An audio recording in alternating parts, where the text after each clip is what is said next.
Welcome to the fun stuff. So we already did this by hand. We found the analytic solution to this sinusoidal forcing. And we're going to introduce some qualitative analysis and introduce this concepts of beats.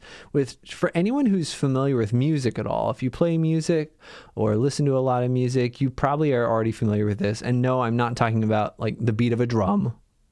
But this concept of beating is something that we're going to analyze here. So again, before we plot this on Desmos, which we're going to do, I want to look at this. We have the natural response is this portion right here, right? This is the natural response. This is the solution to the unforced equation. And then we also have the forced response over here. And these are definitely different coefficients. Omega is not square root of 2, because when omega is the square root of 2, this solution doesn't even work. We're dividing by 0. That's a real problem. So these frequencies, again, square root of 2 is not the frequency, but it defines the frequency. The frequency is just square root of 2 divided by 2 pi. Which is the reciprocal of the period. So the frequencies of the natural response and the frequency of the forced response are in general going to be different. And what we're going to do is we're going to play around a little bit and see, well, what happens as these frequencies change? And you might expect something kind of bananas happens as we get close to square root of 2, which again, square root of 2 is this coefficient in the natural response. So let's play around a little bit with that, and we're going to see a lot of cool things. And then we're going to do some more complex analysis or some trigonometry, depending on what you prefer. I will be doing the complex analysis, but you can try the trigonometry at home if you'd like. So what I've done, and we have plotted a lot of things over here. I will share this with you on Canvas as well. Only one thing is visible right now. So currently what you see is I've plotted my general solution for any omega. I didn't actually type omega in Desmos, I typed W, but pretend that this is an omega. And if omega is 0, this is our general solution. And you notice this is a very boring general solution, right? This general solution is just, there's no forcing because the right-hand side is just equal to 1. Okay? Well, I guess there is constant forcing, which is pretty boring. But notice what happens as I increase the forcing a little bit. As I increase the forcing a little bit, what happens is that our solution starts curving itself, right? The solution is a sine wave, but now like the sine wave is also waving. And this is for if we have a very, very small omega. Remember that our frequency is omega over 2 pi. So this is a very short frequency, a very long period.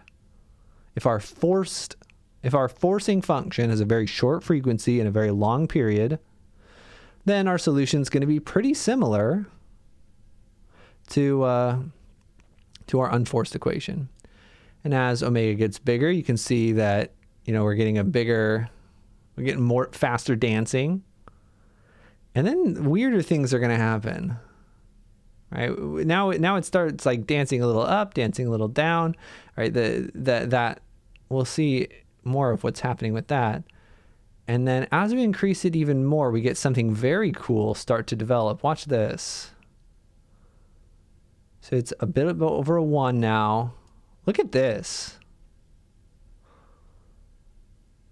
Look at it, 1.12 or something, or maybe even a little bit bigger. You can see as the frequency for the forcing function gets close to the natural frequency, we develop these patterns. Because if the frequencies are very similar to each other, and again, let's look back at what our solution is. If these frequencies are really similar to each other, then when they're both positive, they'll build each other up. When the sine waves have positive values, they build on each other, and when they have opposite signs, they cancel each other out. So for a very similar frequency, yeah, you're going to have times when they're really building each other up, like here, either positive or negative, because they're at similar portions of their natural cycle. And then you have times when they're basically opposites of each other, and they really cancel each other out. And so you see, this is this concept called beating. And as omega gets even a little bit bigger, what's happening to these beats? The beats are getting larger in amplitude and longer in period. And remember, square root of 2 is about 1.41. So keep that in mind. So when we had no forcing, we had that, and then it started slowly getting, like, we started seeing waves, and the waves getting shorter, and then we started forming these beats as we got close to the natural frequency, and then the beats get longer, they get wider. And as we're getting really close to the square root of 2, as we get really close to the square root of 2, a whole lot of nonsense happens. Because we're dividing by 0. Dividing by 0 is no good. But don't worry. As the frequency of the forcing function gets bigger, we calm back down again. We'll have beats on the other side as well. And then as things continue to increase, you notice that we kind of get back to some level of normal. And, you know, what if we made this omega like way bigger? What if omega was like 20? Right? It's all the way back to just fine. So if omega is really small or if omega is really big, it doesn't have much change. But if omega is close to that natural frequency, we see a lot of things happening. And again, for anyone who has ever played or been in a room with two saxophone players, you have seen this sort of activity. You have seen this. And so what we're going to do is demonstrate it with sound. So hopefully my audio is working right now. I always mute my audio, but I had to unmute it for this. And I tried to have these quiet because they can really be a little annoying. So feel free to turn your volume down if you're a little sensitive to high pitches. Okay, so here we go. Let's listen to A440. So this is a very common note, right? It's what most pianos are tuned to. And if we put on A440, we're just going to hear a note. Right? That's A440. If you're an oboe player in an orchestra, like myself, that's what you try to play. Okay? Now, if you have two oboes playing, then you might hear something a little different. What if one oboe is playing A440 and another oboe is playing 441? What's going to happen? Let's listen to both.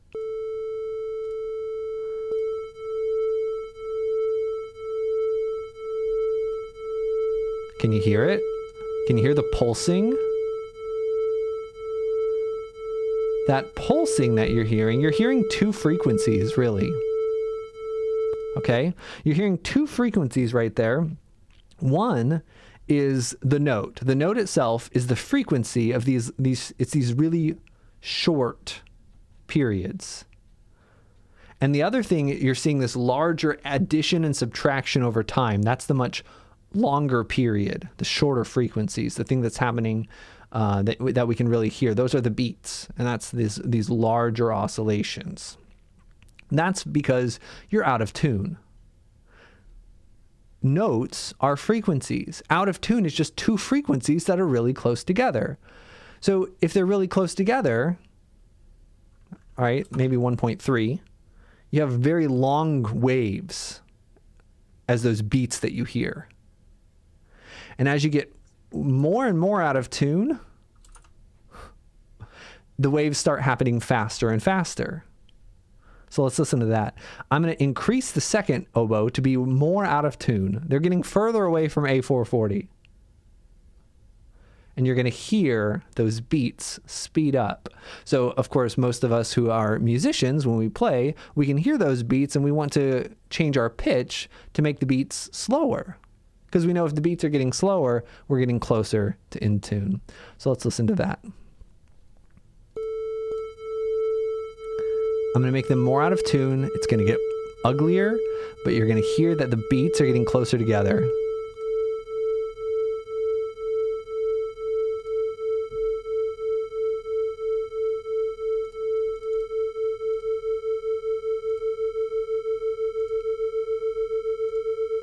You probably don't like listening to this. And we can continue it all the way till we have a major second.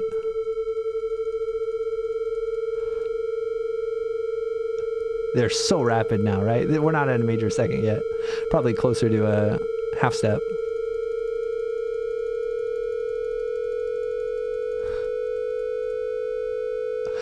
And now this is a major second. But we can get some really, really nasty stuff. And what we're hearing is the sound wave version of what we're seeing right here. As the two frequencies get close to each other, those beats form, they pulse slower. And then again, when we match the natural frequency, something else happens. Okay, so that's sort of the idea, and it's not a perfect metaphor because we're really adding two sound waves together, but we can see it pretty well. You can also see it with something like where is it? Oh dear, I may have lost it. I had a simulation I wanted to show you, but we'll show you later. Okay, so now that we have some kind of understanding of that, the next video, and I did decide that in our next video we're going to split it up. So the next video we'll talk about how can we find an equation for those beats.